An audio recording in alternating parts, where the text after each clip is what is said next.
sa ating mga kapulisan, kagaya ng ipinagutos ng ating mahal na Chief PNP, let us always observe maximum tolerance and at the same time, irespeto natin ang karapatang pantao ng ating mga kababayan. Sa publiko naman na sasali sa rally, sana sumunod po tayo sa inilatag na alituntunin, sumunod po tayo sa batas.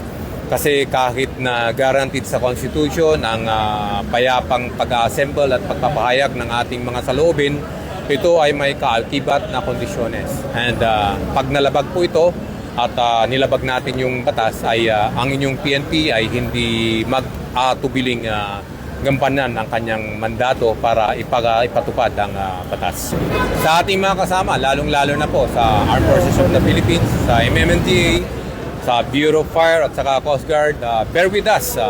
Magtulong-tulong tayo na gampanan ang ating sinumpang tungkulin at siguraduhin natin na ligtas, payapa at of course walang krimen na mangyari during the observance ng ating 40th EDSA People Power Anniversary. News Network, alagad ng batas, tagapagtaguyod ng balitang pulis, sandigan ng mamamayan, patnubay ng katotohanan.